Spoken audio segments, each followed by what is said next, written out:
Avant de commencer, je voulais simplement vous prévenir que comme vous pouvez le voir, le nom de la chaîne ainsi que le logo ont changé. On explique tout ça dans la vidéo FAQ qu'on a sortie mercredi. Pour la faire vite, en plus de sortir une actu K-pop tous les dimanches, on va également publier une vidéo sur la Corée tous les mercredis. Allez, on perd pas plus de temps et on passe aux actus. La semaine dernière, HYBE a annoncé avoir conclu un accord pour acheter 3,5 millions d'actions de SM Entertainment à son fondateur, Lee Soo-man, et acquérir ainsi une participation de 14,8% dans l'agence, qui pour rappel est l'un des 3 grands labels de la K-pop, avec JYP et YG. Le PDG du géant sud-coréen du divertissement HYBE, qui s'apprête à devenir le principal actionnaire de SM, aurait déclaré que le label serait en mesure de conserver son indépendance. Une fois finalisée le 6 mars, cette opération fera de HYBE le principal actionnaire du label rival SM. HYBE a également proposé aux actionnaires minoritaires d'acheter 25% supplémentaires de SM. Cependant, les dirigeants de SM, y compris ses co-directeurs généraux, ont déclaré leur opposition à toute prise de contrôle hostile par des étrangers, y compris HYBE. Lors d'une séance d'information organisée pour les employés de HYBE le lundi 13 février, le PDG Park Ji-won aurait déclaré que SM Entertainment serait en mesure de conserver son indépendance après son acquisition par HYBE. Nous respectons l'héritage de SM, nous assurons l'indépendance de SM. HYBE a déjà prouvé la valeur de son système multilabel, a déclaré Park Ji-won. Plusieurs labels opèrent actuellement sous l'égide de HYBE, notamment Big Hit Music, Pledis Entertainment et Source Music, ces deux derniers ayant été acquis par HYBE.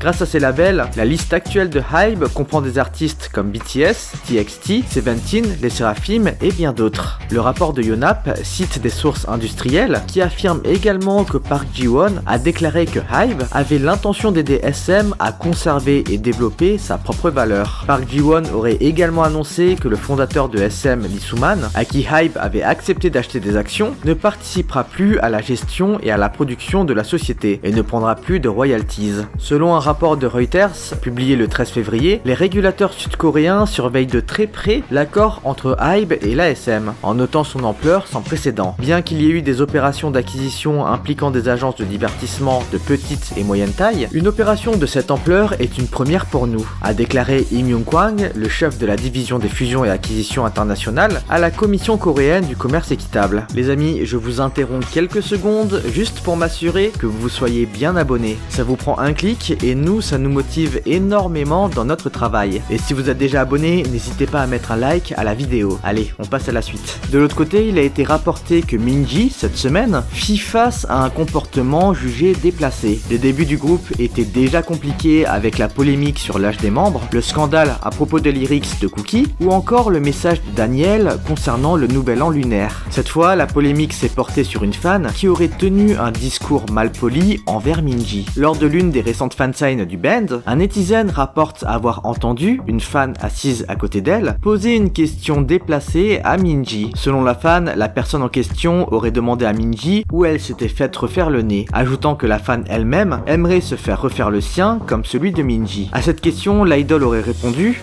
pourquoi Onni aurait-elle besoin de faire de la chirurgie plastique? Tu es jolie comme tu es maintenant, alors n'y touche pas. Les fans ont trouvé cette interaction assez déplacée de la part de la fan, qui suppose que Minji aurait effectivement eu recours à de la chirurgie. Les Toki demandent aux fans d'être moins intrusifs lorsqu'ils parlent avec les filles. Cette semaine, un incident qui énerva tous les engines se produisit. ENHYPEN était récemment aux Philippines pour leur tournée Manifesto. Les garçons ont assuré un spectacle réussi sous les applaudissements des fans. Mais au milieu de l'euphorie de l'après-spectacle, une vidéo est apparue sur les réseaux sociaux, suscitant l'irritation des fans. Dans cette vidéo, on voit une employée de l'aéroport faire son travail, en vérifiant que les garçons ne présentent pas de danger potentiel. Elle leur demanda également de baisser leur masque. Le problème que les fans ont trouvé est le suivant. Premièrement, la plupart des aéroports n'exigent pas que les passagers baissent leur masque à ce stade de la procédure. Habituellement, on baisse le masque pour vérifier l'identité, soit à la porte d'embarquement, soit avant d'entrer dans le hall de départ. Ensuite, les fans affirment que la personne qui a enregistré la vidéo était un autre membre du personnel de l'aéroport, faisant preuve d'un comportement non professionnel. Et enfin, le personnel de sécurité en question a été vu en train de sourire et de ricaner entre deux fouilles par palpation. Les fans se sont demandé si le personnel n'était pas des fans qui en ont profité pour abuser de leur autorité et de leur travail. En outre, les autres employés de l'aéroport avaient fait la queue juste pour voir les garçons. La zone était réservée aux passagers et le personnel de l'aéroport y avait accès en tant que travailleurs. Les fans sont mécontents affirmant que le personnel est abusé de son droit d'accès pour harceler les garçons. Des employés en uniforme ont également salué les garçons en filmant l'ensemble du processus de sécurité. Les engines en colère demandent à la compagnie et aux promoteurs de prendre des mesures contre le comportement du personnel de l'aéroport. Ils ont également déposé des plaintes publiques auprès de l'aéroport pour sensibiliser le personnel, car ce n'est apparemment pas la première fois que cela se produit. Comme beaucoup de membres du groupe sont encore jeunes et que Nikki est mineur, les fans sont extrêmement sensibles à cette affaire. La violation de l'espace physique et de la vie privée sont des questions sérieuses qui doivent être prises à cœur, en particulier par le personnel, qui est tenu de travailler avec discrétion. Suite à cela, le bureau de la sécurité des transports de l'aéroport a pris la parole, publiant un communiqué officiel dans lequel on peut y lire: il a été porté à l'attention du bureau de la sécurité des transports qu'une vidéo circulait sur les réseaux sociaux, montrant que les agents de contrôle de sécurité de l'aéroport auraient fait preuve d'un comportement non professionnel. La direction enquête actuellement sur l'affaire pour déterminer l'étendue de la violation commise. Soyez assurés que le bureau de la sécurité ne tolérera jamais aucun comportement non professionnel envers le public. De son côté, Taeyong a vraiment inquiété les fans après sa récente performance au Show Music Core. Le 11 février, NCT 127 a participé à l'émission Show Music Core de MBC et a remporté la première place. Cependant, les fans s'inquiètent de la santé de Taeyong après l'avoir vu essayer de cacher sa douleur avec des mains tremblantes tout en performant. Auparavant, Taeyong avait avoué qu'il avait un dos assez fragile qui lui causait tellement de douleur qu'il avait subi une paralysie des jambes.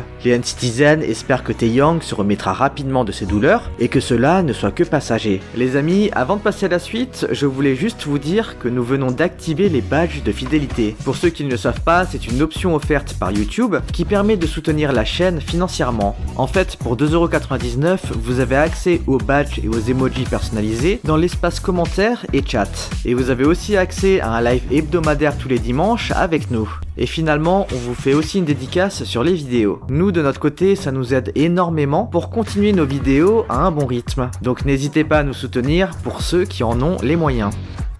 Allez, on peut passer aux actus feel good. Le 12 février dernier, l'entreprise mondiale de jouets Lego a publié un message sur sa page d'accueil et sur les réseaux sociaux pour annoncer sa prochaine collaboration avec BTS. Dans le post sur les réseaux sociaux, l'entreprise y fait une référence au pont de Dynamite et a également fourni une photo teaser des minifigures BTS, prenant des poses disco similaires à la chorégraphie vue dans le MV. Selon leur site officiel, la collaboration fait partie de la série Lego Ideas, une sous-catégorie de jouets Lego qui sont généralement inspirés par des suggestions soumises par les utilisateurs. Le site web indique que les Lego sont disponibles à la vente depuis le 15 février. De leur côté, ce sont les Ones qui furent ravis par la récente nouvelle concernant les filles. JYP a annoncé que le subunit Misamo fera ses débuts officiels ce 26 juillet avec son premier EP au Japon. Le subunit est composé des 3 membres japonaises du groupe, à savoir Mina, Sana et Momo, et le nom Misamo provient des 2 premières lettres des noms des membres. Les fans et les membres du groupe eux-mêmes ont souvent utilisé le terme Misamo pour désigner les 3 membres japonaises. Du coup, les Ones sont ravis de voir que le label ait pris en compte la suggestion. Le sous-groupe est hyper attendu, étant donné que les filles ont sorti Bouquet le 25 janvier, dans le cadre de la bande-son de la série télévisée Liaison Children Art Clinic. Et le titre a atteint la première place des classements quotidiens et hebdomadaires de Line Music au Japon, et ceci après sa sortie. Et finalement, c'est encore BTS qui marque l'histoire avec le dernier record des garçons. La chanson Boy With Love, en feat avec Halsey, est devenue la première chanson coréenne de l'histoire à atteindre les 1 milliard de streams sur Spotify, établissant un nouveau record parmi les artistes K-pop. Sorti le 12 avril 2019 en tant que titre du 6e mini-album du groupe, Map of the Soul Persona, Boy With Love a atteint le milliard de streams sur la plateforme en 3 ans et 9 mois après sa sortie. BTS a ainsi réalisé une fois de plus un exploit historique, puisque Boy With Love est devenue la première chanson coréenne à atteindre ce seuil et la 3e chanson du groupe à le faire, après les singles anglophones Butter et Dynamite. Félicitations aux garçons. Un scandale, lui, qui ne risque pas d'être passager, est celui auquel fait face Ichol. Le 9 février, Kim Ichol a participé à l'émission en live de Beji Choi sur Africa TV, en buvant des boissons alcoolisées. Ichol a ensuite été mêlé à une controverse pour avoir défendu son ancien coéquipier Kangin. Pour rappel, Kangin avait lui-même été mêlé à un scandale de conduite en état d'ivresse. presse, et pour avoir tenu des propos injurieux pendant des discussions sur la violence à l'école. Du coup, suite à la sauce, Kim Hee-chol s'est rendu sur Instagram le 13 février pour publier des excuses concernant ses remarques. Et voici ce qu'on peut lire sur le post en question. Indépendamment du bien ou du mal de mes pensées, je m'excuse d'avoir exagérément utilisé des injures et des expressions vulgaires et d'avoir dépeint deux poids, deux mesures. Je suis surtout désolé pour les fans qui ont été blessés par la controverse que j'ai créée, une fois de plus. Ce sera la dernière fois que cela se produira, et je ferai de mon mieux pour ne pas être impliqué dans une quelconque controverse à l'avenir. Cependant, peu importe à quel point je réfléchis à mes remarques, je ne pense pas qu'il soit mal de jurer contre les auteurs de violences scolaires. Je vous remercie. Les excuses de Hee-chol ont été plutôt bien accueillies par les netizens. Par contre, les Coréens ne se montrent pas aussi bienveillants avec Seungri. En fait, l'ex-membre de Big Bang a été libéré ce 9 février, après avoir purgé sa peine liée au scandale du Burning Sun. Lors du procès qui s'est tenu le 12 août 2021, le tribunal militaire général a déclaré Seungri coupable et l'a condamné à 3 ans de prison et lui a ordonné de payer une amende de 1,15 milliard de won. Pour rappel, Seungri a été reconnu coupable par le tribunal militaire de plusieurs chefs d'accusation, comme par exemple la prostitution, l'organisation d'actes sexuels tarifés, le détournement de fonds, les jeux d'argent à l'étranger, les crimes sexuels ou encore la mobilisation d'une bande pour menacer des personnes. Après sa condamnation, Seungri avait fait appel auprès du tribunal. Le 27 janvier de l'année dernière, la haute cour militaire du ministère de la Défense nationale a tenu une audience au cours de laquelle l'ex-idol a reconnu toutes les charges et exprimé son intention de se repentir. La haute cour militaire semble avoir pris en compte cette déclaration et a réduit sa peine à 1 an et 6 mois, dans une décision rendue le 26 mai de l'année dernière. Pour beaucoup de netizens, les crimes commis par Seungri sont impardonnables et le fait que l'ex-artiste ait fini de purger sa sentence n'est pas vraiment une bonne nouvelle. D'ailleurs, en parlant d'emprisonnement, le tribunal de Séoul vient de confirmer la condamnation à 10 mois de prison pour l'ancien membre de BIP,